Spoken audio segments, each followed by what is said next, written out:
तो hello friends, how are you.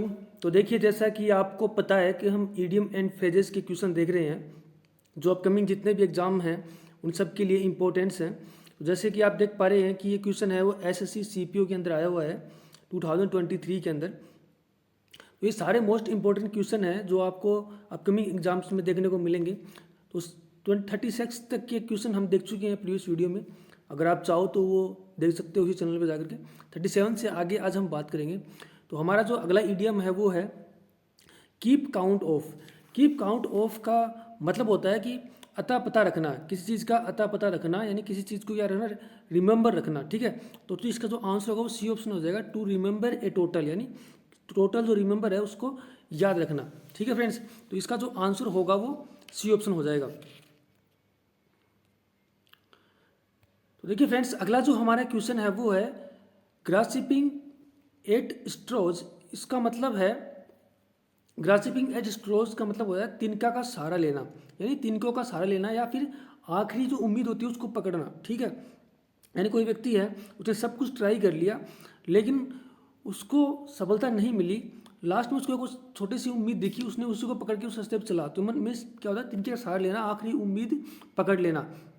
ठीक है फ्रेंड्स, तो इसका जो आंसर होगा वो बी ऑप्शन हो जाएगा, trying to find some ways to succeed when nothing you choose is likely to work. यानी सफल होने के लिए कुछ रास्ते ढूंढना, जब कुछ भी काम नहीं कर रहा हो तो एक छोटा सा तिनका मिलता है, उसको आधार बनाकर चलना। तो इसका जो आंसर होगा वो बी ऑप्शन हो जाएगा। ठीक है फ्रेंड्स, क्या होगा, बी हो जाएगा।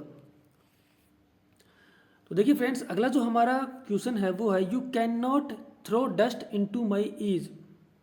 ठीक है, you can not throw dust in to my eyes. देखिए, throw dust in to my eyes ये क्या है, फ्रेज है जिसका अर्थ होता है धोखा देना। ठीक है, मिसलीड करना या डिसीव करना किसी को, यानी धोखा देना। तो इसका जो आंसर होगा वो डी ऑप्शन हो जाएगा फ्रेंड्स। तो देखिए फ्रेंड्स, अगला जो हमारा क्वेश्चन है वो है ए पाम जॉब। ए पाम जॉब एक ऐसी जॉब होती है जो बहुत ही आसान होती है। ठीक है, और जो जो काम हमको पसंद होता है उसको हम बोलते हैं ए पाम जॉब, यानी जो हमें बहुत ज़्यादा फाइनेंशियल रूप से हमें बहुत ज़्यादा मदद करे, जो बहुत ही अच्छा फाइनेंस हो, जो बहुत ज़्यादा क्या हो, जैसे बहुत ज़्यादा उसकी क्या हो, सैलरी हो। ठीक है, और बहुत ही आसान काम हो, बैठे रहने का काम हो। ठीक है, तो ऐसे जॉब क्या होता है, पाम जॉब होता है।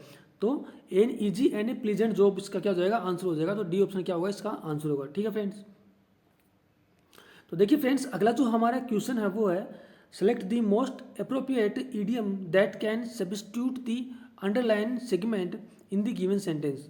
ठीक है, he made a mess of that bookcase he was suppose to be repairing. तो बेसिकली इसका मतलब ये है कि हमें जो ये दिया हुआ है फ्रेजेस, इसका अर्थ बताना है। Made a mess, made a mess का अर्थ होता है, मेड ए मेस का होता है made a big pigs year. ठीक है, मेड ए पिग्स ईयर ये क्या है, हिमसेल्फ एक फ्रेज है जिसका अर्थ होता है मेड ए मेस, यानी क्या कर देना, किसी काम को बुरी तरह से या गलत तरीके से, खराब तरीके से करना, उसको क्या बोलते हैं, मेड ए मेस बोलेंगे। तो इसका जो आंसर होगा वो सी ऑप्शन हो जाएगा। ठीक है फ्रेंड्स, तो देखिए फ्रेंड्स, अगला जो हमारा क्वेश्चन है वो है keep a straight face.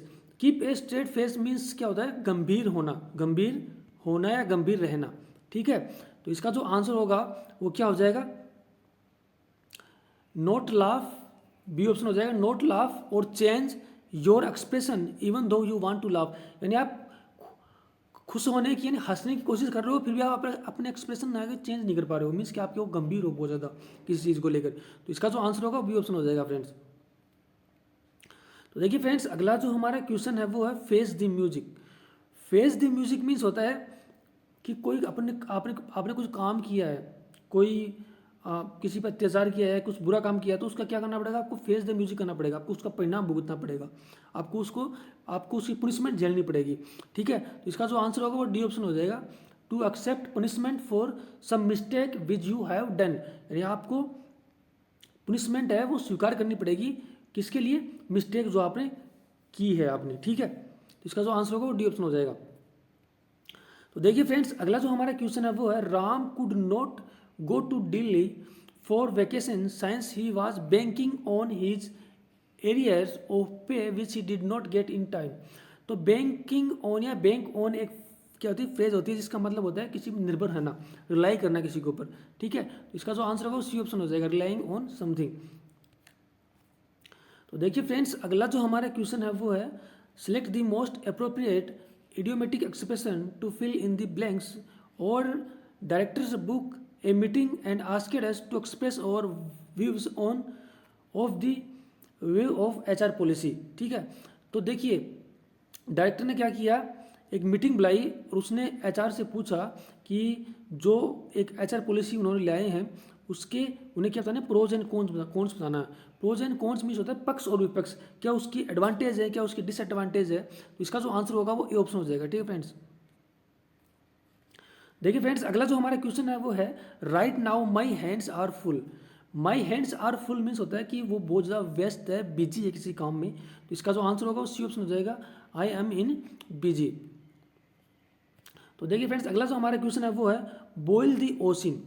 Boil the ocean means होता है किसी असंभव अव्यवहारिक कार्य को करने की कोशिश करना, यानी ऐसा कार्य हो जो बहुत ही मुश्किल हो, लगभग उसको हम ये उम्मीद हो कि वो हो ही नहीं सकता, ऐसे कार्य करने को क्या बोलेंगे, बॉयल दी ओशिन। तो बॉयल दी ओशिन से पता चल रहा है कि किसको बॉयल करना है, ओशिन। ओशिन समुद्र, समुद्र बॉयल हो नहीं सकता, बॉयल मीन्स गर्म। तो समुद्र कभी गर्म हो सकता है कि समुद्र को गर्म कर सकता है, कितना बड़ा वेस्ट समुद्र है। तो क्या असंभव कार्य ऑटोमेटिक। तो इसी वजह से इसका जो आंसर होगा वो ए ऑप्शन हो जाए, टू डू समथिंग इम्पॉसिबल, ठीक है फ्रेंड्स। तो आपको ये वीडियो कैसा लगा कमेंट्स करके बताइएगा।